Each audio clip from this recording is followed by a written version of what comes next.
बे बेलायावहाय आङो एभारग्रीन चेरिटेबल ट्रास्टनि चेयारमेन चेयारमेन हिसाबै आङो गोबां बिसयफोरखौ आङो नोंथांमोननि मेडियानि गेजेरजों रायजो राजाफोरनो आङो फोरमायनो साननाया बेनो दि जोङो थांनाय मार्च दाननिफ्रायनो नैबे सिखना जोहोलाव नेशनेल पार्कखौ मार्च दाननि 20 थारिखआवहाय नटिफिकेसन होदों। दा बे नटिफिकेसन होजेननायनिफ्रायनो जोङो ओरैबायदि मोनसे गोजोननाय मोन्दों जे नैबे सिखना जोहोलाव नेशनेल पार्क डिक्लेयार होनाय लोगो लोगो बेखौ मोजां मोनसे प्रिजार्भ खालामनायाव जोंनि सिखना जोहोलाव नेशनेल पार्कनि फ्रिन्ज एरियानि जोङो माखासे निबनुवा होनना जोङो बुंनानै लानो हायो जिहेथु जोङो आनइमप्लयि इउथ दा बे आनइमप्लयि इउथ जोङो ज' जानानै सिखना जोहोलाव नेशनेल पार्कखौ जोंनो संरैखाथि होयोब्ला जिब जुनार आरो आबहावा आरो लोगोसे जोंनि बिफां लाइफांफ्रा संरैखाथि होनायनि गेजेरजों बियो निस्सय गोथाङै थांनानै थागोन होननानै जोङो मोनसे सानलायलायनानै जोङो नैबे एभारग्रीन चेरिटेबल ट्रास्टनि बानजाय जानायनि गेजेरजों नैबे सार्भिस प्रभाइडार ग्रुपखौ जोङो बेयावहाय एबजर्ब खालामनाय जादों। दा टटेलि जोङो 375 जनसो जोङो जोहोलाव आरो सिख्लाफोर 20% जोङो गार्लसफोरनिफ्राय लादों आरो 80% जोङो बयसफोरनिफ्राय लानाय जादों। दा बेयावहाय जोङो गोबां सेन्ट्रेलाइज ट्रेनिं जिहेथु जोङो माखासे संरैखाथि होनायावहाय सिखना जोहोलाव नेशनेल पार्कखौ साखोन सिखोनै लाखिनायावहाय हस्पिटेलिटि मेनेजमेन्ट आरो केयार टेकार आरो गोबां रोखोमनि जोङो फरेस्ट डिपार्टमेन्टनिफ्राय जोङो ट्रेनिंबो जों लानाय जाबाय। दा ट्रेनिं लानानै जोङो दा बेहाय संरैखाथि होनाया बोसोरसे बारलांबाय। दा दासिमाव जोङो गभर्नमेन्टनिफ्राय जोङो जेबो सुबिदा मोननो हायाखै। जोङो गावनि अन कस्ट थाइसे थाइनै जोङो डनेसन कालेक्सन खालामलायनानैनो जोङो नैबे सिखना जोहोलाव नेशनेल पार्कखौ संरैखाथिखौ जों होगासिनो दं।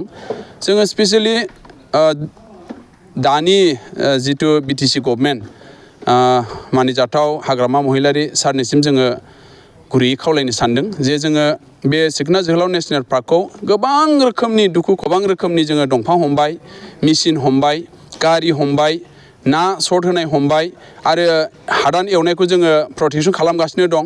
दा टटेलि जोङो 11थासो बेबायदि केम्प बानायनानै जोंनि गथ'फोरखौ जोङो दा इनभेस्ट खालामनानै दं। दा जोंनाव गोबां रोखोमनि समस्या दं, जानाय लोंनायनि समस्या, गारिनि समस्या आरो गाननाय जोमनायनि समस्या। दा गोजां बोथोर फैबाय, दासिमबो जोङो गुदुं गस्लाफोर जोङो होनो हायाखै। अब्लाबो जोङो जोंनिनो बे बड'लेण्डनि मोनसे सिखना जोहोलाव नेशनेल पार्कआ जोंनिनो मोनसे धोन होननानै जोङो गावनि होननानै जोङो गावनि न' बां न'खर परियाल गासैखौबो गारबोनानै जोङो दिनै हाग्रा सिङाव थानानै बे संरैखाथि खामानिखौ जों मावगासिनो दं।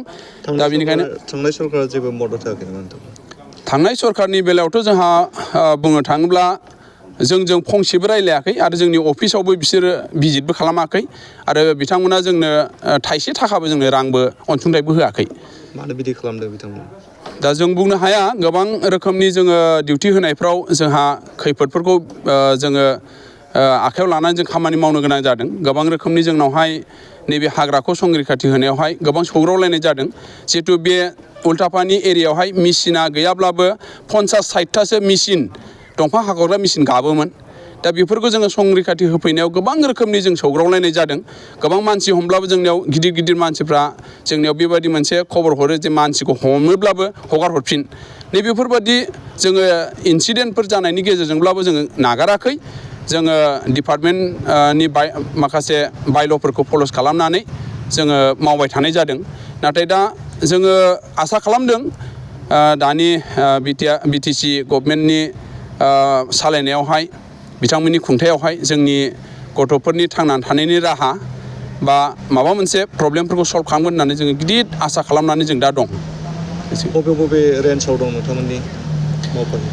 दा रेन्ज होननानै बुङोब्ला जोङो दा दादगारि देवस्रिनि बिट अफिस रुनिकाटा रेन्जनि आन्दारावनो गोग्लैयो आरो बावैसो उनावनो जोङो सोरां बाजारनि बिट अफिसाव थाहैसिगोन आरो एसे उनाव जोङो जायगाखौ जों गासिबो थिग थाक खालामबाय। फुंबिलिनि बिट अफिसाव थाहैनाय जासिगोन आरो बिनि खाथियाव मोनसे सालबारि होननाय दङ जोंनिनो फरेस्टनि माखासे प्रिजार्भ खालामनानै दोननाय बेयावबो जोङो केम्प थानानै बेंनाय जासिगोन दा बर्थमान उल्टापानिनि आइबिआव 30 जनसो गथ'फोर दङ आरो बिनि एसे खोलाहा हाग्रा सिङावहाय 7 नम्बरनि हाराग अरन दान्दालि हाग्रायाव मोनसे न' दंमोन बेखौबो जों फोसाबनानै बेयाव जोङो 30 जनसो गथ'फोर दोनदों आरो बिनि खोलाहा दिग्लिपारायाव 35 जनसो गथ'फोर दा बर्थमान बोसोरसे बारलांबाय आरो बिनि एसे सानजाहा सोनाबहा दावथ्रोदलांनानै जोङो साम'खा झारबारिनिनो मोनसे बिट अफिस बेयाव जों दा 20 जनसो गथ'फोर दोननानै दङ